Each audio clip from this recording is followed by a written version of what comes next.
Now on June 14th, 2026, what looked like a normal morning in Rio de Janeiro turned into a horrifying tragedy. Just before 9 a.m. local time, 2 helicopters reportedly collided in mid-air over the city's western zone. And after the collision, both helicopters came down in the area of a car dealership parking lot, sparking a fire that involved multiple cars. When firefighters arrived at the scene, the damage was devastating. 5 people were found dead in one of the helicopters, while a 6th victim was found in the second aircraft. 6 people lost their lives that morning, and one of the names on the passenger list was Oliver Tree. Oliver Tree was a 32-year-old artist known for his comedic image, his bowl-cut hair, his oversized clothes, and the way he turned internet weirdness into an actual music career. To some people, Oliver was just a meme, but to his fans, he was a real artist who built one of the most recognizable brands in music. Now, at the time of the crash, Oliver was in Brazil during what was supposed to be the biggest tour of his life. He had performed in Sao Paulo earlier that month. He still had more shows planned across the world, so he was right in the middle of another major chapter of his career. But within hours, his name was being reported as one of the victims in a fatal helicopter collision. And that's what makes this story feel so heavy, because this is not just a shocking headline about a famous artist. This was a crash that took 6 lives in a matter of moments. And what makes this story even more disturbing is how sudden it all was. Shortly before this happened, Oliver was seen on social media in Brazil, taking photos, spending time with some of his friends. Maybe one like this.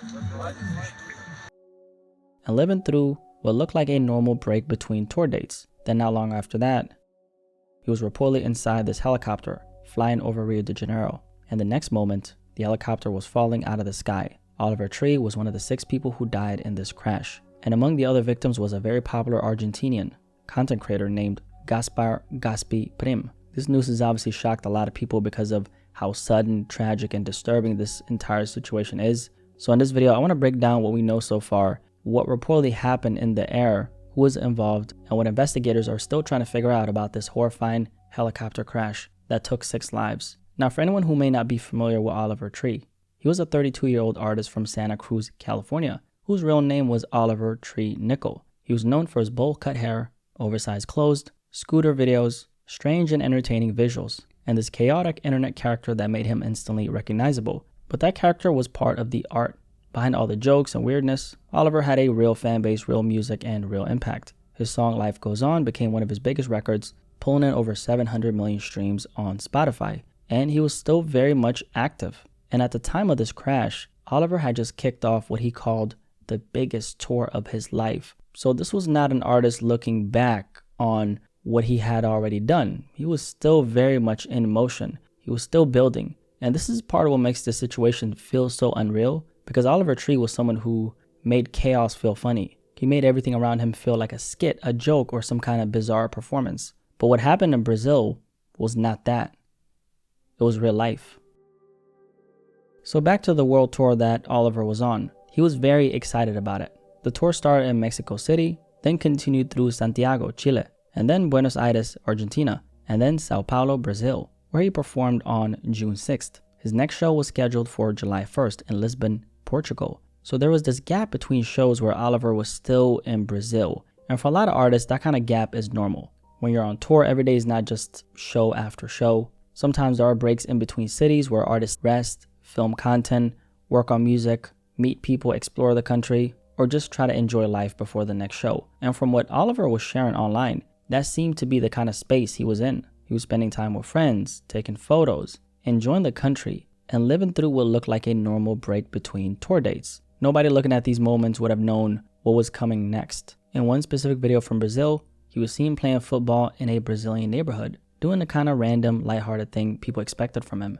And then less than 2 days later, his name was being connected to a mid-air helicopter collision over Rio de Janeiro. Now, after the news started spreading, the big question became, how did this actually happen? Because I think this is where a lot of people's minds went first when the news initially broke. I mean, that's what I was thinking. When you hear a helicopter crash, you might think maybe there was a mechanical issue, maybe the engine failed, maybe something went wrong with the aircraft. But then, when the report started saying this was a mid-air collision, that made the situation even more disturbing. Because now the question was not just, why did one helicopter go down? The question became, how did 2 helicopters end up in the same place, in the same airspace at the same time? Because based on the reporting so far, This was not a situation where one helicopter simply malfunctioned and fell out of the sky. This was reportedly a mid-air collision. Boom. According to local Brazilian reporting, witnesses said 2 helicopters collided in the air over Recreio dos Bandeirantes. According to local Brazilian reporting, witnesses said 2 helicopters collided in the air over Recreio dos Bandeirantes, I believe that's how you pronounce it, in Rio de Janeiro's southwest zone, and the crash just happened before 9 a.m. Firefighters were reportedly called at 8:59 in the morning to the area near Avenida das Américas, close to Beth Lago and Rivadavia Campos streets. So that detail matters because this did not happen in some isolated field. This happened over a part of Rio where there were a lot of roads, businesses, buildings, and people nearby. Because when 2 helicopters collide over a populated area, the danger is not only to the people inside the aircraft, it's also to anyone on the ground. In this case, the helicopters came down in a commercial area near vehicles and buildings, and somehow the death toll did not extend beyond the people on board. But based on how violent this crash scene was, I mean, look at some of these photos I'm going to show you in a second, right? It's easy to understand how this could have become even worse. So according to local reporting, the helicopters came down on a piece of land that belonged to an abandoned church. The land had reportedly been rented by BYD, a Chinese company known for making electric vehicles, and was being used as a parking area for some of those cars. And when one of the helicopters hit the ground, it reportedly exploded. The explosion is what appears to have turned the crash site into a much larger fire scene. And based on the reports, it appears that the helicopter that was carrying the 5 people, which Oliver Tree was in, was the one that actually exploded. So the helicopter did not crash into an empty space. It came down near parked vehicles, which gave the fires something to spread to and made the crash scene even more dangerous. The flames then spread to electric vehicles parked nearby, causing more explosions and sending a bunch of smoke into the air that could be seen from kilometers away. The other helicopter did not catch fire, but it reportedly crashed upside down with its landing gear facing upward. So when emergency crews arrived, they were not just dealing with a helicopter crash. They were dealing with burning electric vehicles. They were also dealing with explosions, smoke, debris, and a public crash scene in the middle of a city. And according to local reporting, the wreckage was spread across a radius of at least 100 meters.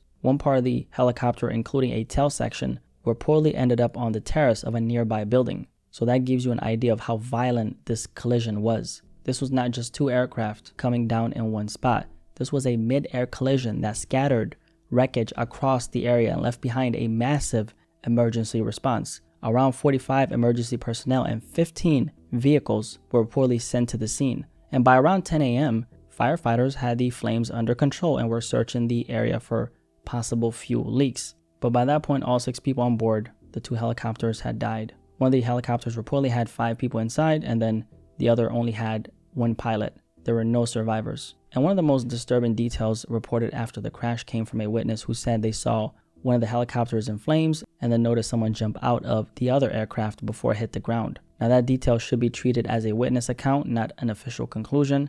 It has not been made clear who that person was or which aircraft they came from. But if that account is accurate, it shows how terrifying those final moments must have been. Early aviation safety reports also identified the specific helicopters involved. One was listed as a Eurocopter AS-350B2, and in Brazil, that helicopter is commonly known as the Esquilo. The other was listed as a Bell 206B Jet Ranger 3. Now those names might sound complicated, but they are basically just the models of the helicopters. But even with those details, the most important thing is that the official investigation is still ongoing. Brazil's Aviation Accident Investigation Authority, CENIPA, I believe that's how you say it, is handling that part of the case. And according to CENIPA's statement, investigators were sent to the scene to begin the first stage of the investigation. So that includes collecting and confirming data, preserving evidence, checking the damage caused to and by the aircraft, and gathering information needed to understand what happened. So even though we have these details right now, the cause of the collision has not been officially determined yet. But according to the Associated Press, Rio de Janeiro police investigator Alan Luxardo told the reporters that human error might have led to the collision. And he said investigators were looking at whether air traffic controllers or one of the pilots may have been responsible. Now that does not mean human error has been confirmed. It just means that at this stage, this is one of the main possibilities investigators are examining. So that is the key question here. How did two helicopters end up in the same airspace at the same time? Like, how does that really happen, right? Was this a communication failure? Was it a pilot mistake? Was one aircraft where it was not supposed to be? I mean, I have a lot of questions personally. I'm sure you have too. Was air traffic control involved in some way? Or is there something else investigators have not revealed yet? Those are questions officials are now trying to answer. So at this point, there are a few things we know and a few things we still don't know. We know that two helicopters collided, mid-air. We know that 6 people died. We know that the crash happened in Recreio dos Bandeirantes. I'm probably butchering that. And we know that the wreckage came down near a car dealership and caused a major emergency response. But the most important part is still unknown. Investigators have not released a final cause, and that's obviously very important in cases like this. They have not officially said whether this came down to pilot error, air traffic control, visibility, flight path confusion, communication failure, or something mechanical. And this is why the investigation matters, because in a crash like this, the final answer is not just about assigning blame, it's about understanding what failed so something like this does not happen again. Now, Oliver Tree is of course the name that most people internationally recognize as the victim, or one of the victims in this case. He is the reason a lot of people around the world even heard about this crash in the first place. But he was not the only person who died. Before I go through some of these names, and I just want to say if I mispronounce anything, I apologize. A lot of these names, they're just not in English. But I'm going to do my best to say everything respectfully and try to, say it as correctly as I possibly can, right? So according to reports, the victims included Oliver Tree, and then we have Argentinian content creator Gaspar, Gaspi, Prim Díaz, and then we have Argentinian video director Lucas Vignale, and then 3 Brazilians, Lucas Brito, Charles Marsillac, and Alexandre Souza. Now, Gaspi was especially known in Argentina's online world. He actually had millions of followers, like he was extremely popular. It looks like he was kind of like the Kai Cenat of Argentina. That's kind of the vibe that I get, right? But this young man was extremely popular. He was really loved. And to his audience, he was not just another victim in the Oliver Tree headline. Because Oliver is the most popular person here as far as the victim, a lot of the focus kind of went away from all the other people. And that's also why I'm really highlighting it here, because I just think it's important to mention everybody, right? So Gaspar was someone a lot of people watched, laughed with, followed online, and he built a connection with people through his content. That's why this crash spread across different corners of the internet at the same time. In one community, people were posting about Oliver Tree. In another community, people were grieving Gaspi. So this tragedy hit multiple communities at the same time. And again, this part is really important to talk about because human life is valuable regardless of who someone is. When a celebrity is involved in a tragedy like this, the headline naturally becomes about the most famous person. A lot of people probably clicked on his video, or actually a lot of people did click on his video because they saw Oliver Tree's name in the title, right? And of course, that's why the story is spreading so fast internationally. But Oliver was not the only life that was lost here. And so I just think every single person who got on those helicopters that morning had a life, a future, and people expected to see them again. So this crash was bigger than just one person, right? Obviously not trying to take away anything from Oliver. I'm just trying to highlight that everybody here was a victim. You get what I'm saying? And that's what makes the situation so heavy. We're talking one morning, 6 people boarded helicopters in Brazil. And within minutes, a normal flight turned into an aviation disaster that people around the world are now trying to understand. Now, after the news broke, tributes started pouring in from people who knew Oliver, worked with him, or simply respected what he brought to music and internet culture. A lot of people in the music industry were grieving his death. And from the way people spoke about Oliver, it's clear that he touched people beyond just the music. People were not just talking about his songs. People were talking about his personality. They were talking about his creativity. They were talking about how funny he was, how different he was, and how much energy he brought into every room he was in. So obviously, this is an extremely sad story right here. Oliver Tree was only 32 years old, and all the other victims as well. A lot of them were very young. So this entire situation is just another reminder of how fragile human life really is.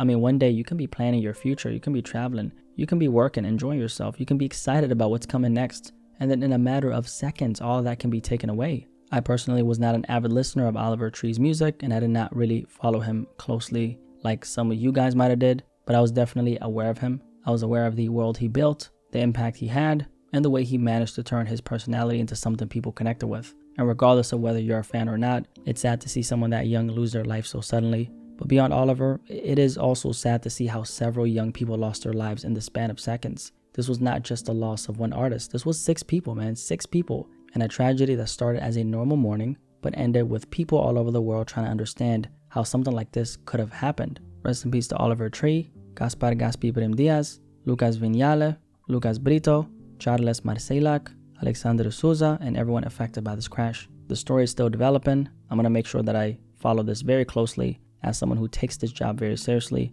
I'll make sure I keep you guys updated if anything major comes out about the investigation. But for now, I just hope everybody watching this takes care of themselves. And my message from this story is simple. Live your life. Live your life. We obviously don't have unlimited time on this planet. So whatever it is that you want to do with your life, whatever it is that you want to do, whatever dream you have, whatever dream you keep thinking about, whatever reality you feel like you're supposed to experience, I actually hope you go after it, because you do not want to look back one day and realize that you never gave yourself the chance to live the life you knew you wanted. And that is honestly what I take away from the story. All these people had so much more life left to live. They had things they were working on. They had places they were going. They had people who loved them. And the only way we can honor people who lost their lives too soon in this fashion is to not take our own lives for granted and never treat another breath like it's guaranteed. I'll catch you guys in the next video. Peace, I'm out.